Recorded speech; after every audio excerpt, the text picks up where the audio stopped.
Bismillah, alhamdulillah, assalamu alaikum, peace be unto you. What a beautiful greeting. This is a greeting that Jesus greeted his followers with. Moses, Abraham, all the messengers of God, and the last and final messenger, the Prophet Muhammad, peace be upon them all. They greeted their followers with this greeting of peace, and we are greeting you here today with that same greeting of peace. Now, I'm very excited. We're bringing out to continue the story of one man's road to Islam, who graduated with honors from the Harvard University. He was an ordained minister and a deacon who started preaching the Bible at a very young age, and he was filling the churches, people excited to hear him speak, going to seminary school. He's a Muslim now. What happened? Did he take a wrong turn, or he took the right turn? Tell us now. Well, actually, he's going to tell us how he accepted Islam. When we come back here in the Deen Show, you don't want to go nowhere. Allah, there's only one God, and Muhammad is his messenger. Allah, la ilaha illallah. Allah, there's only one God, and Jesus was his messenger. Allah, la ilaha illallah. I don't know why I did that. Maybe it's just to break the ice. Assalamu alaikum. Alaikum salam. For those people now, I wish you peace, you wished it back upon me. And I told them that's the greeting of all the prophets. Yes. And we also mentioned something about the beard last week. You want to just fill in the blank? Well, Prophet Muhammad, peace be upon him, instructed us to have beards, and also in places instructed us to just let them grow. And so I've let my beard grow. And we addressed this last week. If you didn't see last week's show, that was part one to why Dr. Gerald Dirks accepted Islam. And I had mentioned that some people can't get past. One time my guest was wearing a, what do you call it? A kufi? Not a kufi, something else on the top of the head. And I had to have him address it. And once he addressed it, people, you know, they just start to understand a little better, and then they can appreciate it. And what we said in the first show is that Jesus, most likely he had a beard. And any picture you see, supposedly they try to paint Jesus, you'll never see him without a beard. Hardly or all the ever. prophets. This is a pious way of trying to emulate not the movie stars, but the best of humanity, the prophets of the creator of the heavens and earth. Yes. All right, so now we talked about, and you can see this in part one, how you went from, at a young age, teaching, preaching the Bible, finishing and getting a divinity degree, and going to seminary school, and then from there, sum it up along with what I just said, and then we'll go on to the rest of the story, how you actually came to Islam. Well, as we mentioned last week, in 1974, I graduated from Harvard Divinity School with a Master of Divinity. I was an ordained minister in the United Methodist Church. But at that point, I spent 3 months in that summer filling pulpits in 2 rural parishes in Kansas. And then in September of 1974, I left the parish ministry for good. I was still an ordained minister. I still believe very definitely in God. But coming out of my seminary education, as we talked about last week, I had no belief in the divinity of Jesus or in the concept of the Trinity, etc. So I started a path that I call my path of being an atypical Christian. Believed very much in God, prayed, read the Bible, studied new archaeological finds as they came out on the Bible and other Christian texts. But again, no belief in the divinity of Jesus, peace be upon him, no belief in a Trinity. And I basically continued in this line as an atypical Christian from 1974 until 1993. But the turning point actually started a couple years before I became a Muslim. It was 1991, and my wife and I, for several years, had been doing research on the history of the Arabian horse. And we had some Arabic documents. What's the Arabian horse? The Arabian horse? Well, well, it's a horse.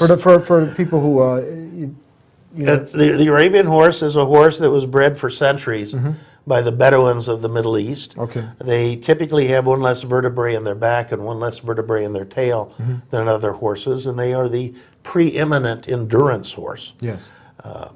So we'd been studying the history of the Arabian horse for a number of years and been writing about it. And we had some Arabic documents, hujjas, that had accompanied a shipment of horses in 1906 to the United States. These were the Arabic testimonials of purity and about the origin of these horses that came over in that year. We wanted to get them translated. And they hadn't been translated up to this point in time. Yes. And this brought us into contact with a portion of the Arab community in Denver, Colorado, that happened to be Muslim. And our first such contact occurred in the summer of 1991, and it was with Brother Jamal. And he came out to our farm, looked at our horses, glanced at the Arabic documents, and said, sure, he'd be happy to translate them for us. And we began that process a little bit here, a little bit there. But along the way, a very close friendship developed. Yes. And before long, we were getting together on a weekly to bi-weekly basis, just socially. You weren't a little nervous, skeptical, thinking like, had some preconceived ideas or notions that, what you might have seen on TV that, I got to be careful, this guy might be some kind of terrorist or some kind of... Well, again, we're talking 1991, so it's a little before... A little before all the drama? Yeah, okay. But no, I didn't have any such feelings whatsoever. Along the way, and it's important, I think, to point this out, Jamal never proselytized.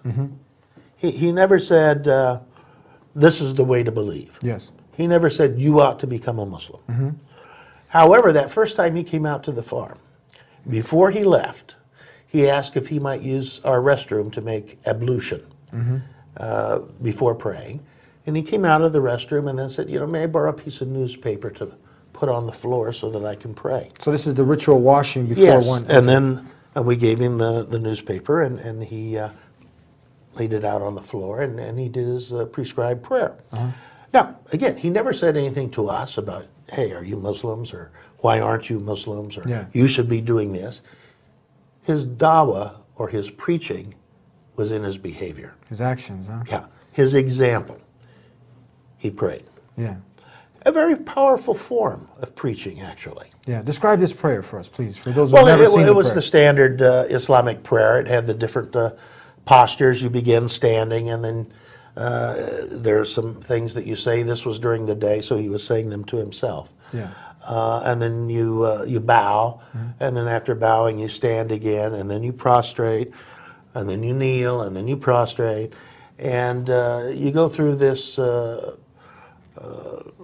cycle, which is called a rakat. Did you think he was praying maybe to a moon god, or did you think... No, of course not. No. Who did you think he was praying to? To God. To God? Yeah. Okay. Yeah, his understanding of God. Yeah. Yeah. So anyway, social contact continued. We were getting together once every week to every 2 weeks.